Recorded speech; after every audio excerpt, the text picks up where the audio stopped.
Olá, irmãs do grupo Mães Intercessoras. Nós vamos iniciar agora o áudio 2 do livro Ira, Arrancando o Mal pela Raiz, de Dr. Robert Jones, pela Nutra Publicações.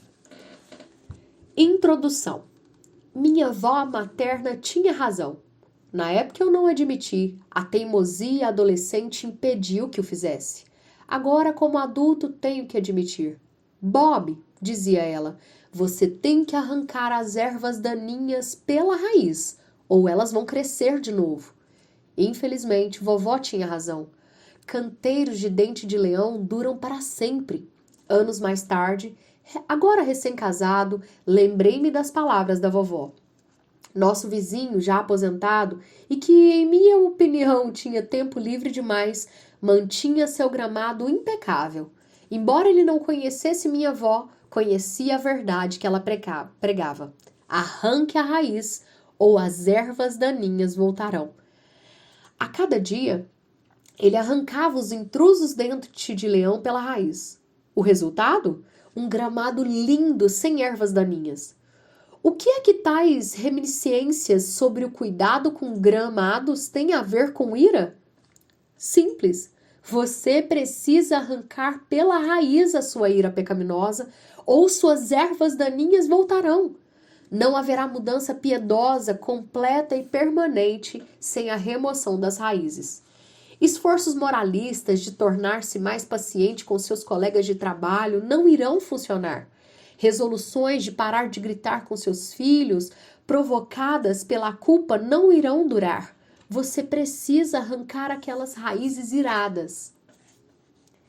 A Bíblia e o seu problema de ira.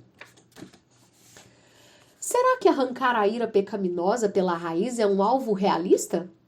A resposta de Deus na Bíblia é sim. Este livro trata sobre o livro, a Bíblia, e o que ela nos ensina quanto à ira. Num certo sentido, toda a Bíblia fala sobre ira. Considere os patriarcas em Gênesis ou os israelitas durante sua peregrinação no livro de Êxodo. Observe a dinâmica dos relacionamentos em Juízes, Samuel e Reis. Entre nas lutas dos salmistas. Ouça a sabedoria e as advertências de Provérbios. Sinta a paixão dos profetas. Escute nosso Senhor nos evangelhos. Veja a ira régia de Herodes entrar em erupção. Observe a interação entre Jesus e os líderes religiosos. Ouça o apóstolo Paulo aconselhar suas congregações. Humilhe-se diante das repreensões cortantes de Pedro e Tiago. De capa a capa, em narrativa e preceito, a Bíblia é um livro sobre ira. Ao mesmo tempo em que nos deixa receosos, essa realidade também nos traz esperança. Por quê? Porque este livro sobre ira traz respostas para a ira. A Escritura gera esperança para pessoas iradas como nós. Estas são ótimas notícias porque, como sabem os veteranos no aconselhamento, praticamente todo conflito relacional envolve questões de ira. A palavra de Deus nos oferece tudo o que necessitamos para lidar com esse problema universal. Toda a Escritura é inspirada por Deus e útil para ensino, para a repreensão, para a correção e para a instrução na justiça. 2 Timóteo 3,16. Seu divino poder nos deu tudo de que necessitamos para a vida e para a piedade, por meio do pleno conhecimento daquele que nos chamou para a sua própria glória e virtude. 2 de Pedro 1,3. O plano deste livro. Este livro foi escrito para o leitor comum, que reconhece que a ira é um problema frequente em sua vida e um problema dominante em sua família, seu trabalho, seus relacionamentos na igreja. Minha própria experiência com isto, as ilustrações que compartilhei de minha própria vida e ministério, comprovam como a ira é um lugar comum em nossas vidas.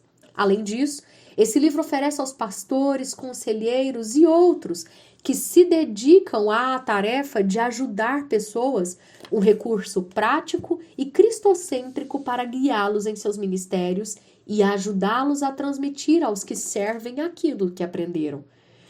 que quer esses ministérios envolvam ensino e pregação públicos ou discipulado e aconselhamento particular. O duplo ministério da palavra em Atos 20:20. Esse livro visa oferecer aconselhamento bíblico que ajude pessoas iradas a mudarem e crescerem. Santifica-os na verdade. A tua palavra é a verdade. João 17:17. O capítulo 1 apresenta um panorama do ensino bíblico sobre a ira e define como um juízo moral emitido pela pessoa contra um mal por ela percebido. O capítulo seguinte oferece critérios práticos para distinguir entre ira justa e pecaminosa, ilustrando a distinção por meio de estudos de caso com personagens bíblicos. O coração do livro, os capítulos 3 e 4, explora as raízes da ira pecaminosa e descobre que sua causa final não se acha na situação em que o indivíduo se encontra, mas em suas convicções e motivações interiores. Examina a seguir ajudas práticas para arrancar a ira pecaminosa pela raiz. Os 2 capítulos seguintes apresentam algumas estratégias para lidar tanto com formas explícitas como com formas ocultas de comportamento irado.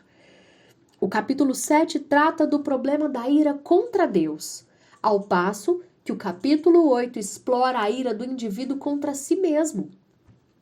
Encontro ambos os tipos com frequência em meu ministério de aconselhamento. O primeiro é mais comum do que podemos imaginar, e muitas vezes é vago e difuso. O segundo é frequentemente mal diagnosticado, como a necessidade de perdoar-se a si mesmo. O capítulo 9 traça uma estratégia ministerial de 3 passos que lida com a situação, o coração e o comportamento do indivíduo. Embora cada leitor possa aplicar tais passos à sua própria vida, o capítulo é útil especialmente para ajudar-nos a ministrar mais sábia e compassivamente a nossos amigos e familiares. Precisamos, em primeiro lugar, desenvolver um relacionamento de afeto e cuidado e buscar entender tanto as pessoas quanto sua situação. Em segundo lugar, precisamos ajudá-la a reconhecer e erradicar a causa de sua ira pecaminosa pela mudança de suas convicções e motivações. Em terceiro lugar, precisamos ajudá-la a controlar e corrigir suas expressões de ira pecaminosa pela mudança de suas palavras e ações. O último capítulo busca motivar-nos a uma mudança piedosa, com base nas advertências e promessas de Deus. Os leitores descobrirão que meditar nas 3 razões positivas e depois nas 3 razões negativas que as acompanham ajudará na sua agenda de erradicação. Os apêndices examinam 2 textos sobre a ira que são frequentemente mal entendidos, Efésios 4:26 e Hebreus 12:15, e oferecem tarefas práticas de crescimento para ajudar o leitor e outros a aplicarem as verdades do livro. Quer sua tendência quanto à ira seja de ferver lentamente ou explodir de uma vez, quer seu problema seja implosão ou explosão, existe ajuda bíblica para você. Jesus morreu e ressuscitou para ajudar você a arrancar a ira pecaminosa pela raiz. E assim nós concluímos o segundo áudio e aproveito para, mais uma vez, pedir ao Senhor que nos direcione, que abra o nosso coração e que gere em nós gratidão por nós sabermos que nós encontramos dentro da palavra dele tudo que nós precisamos para lidar com a nossa ira. Quer nós sejamos aqueles que explodem rapidamente, que implodem ou que explodem lentamente. O Senhor, ele tem cura para nós. Que nós sejamos conformados à imagem do Senhor Jesus.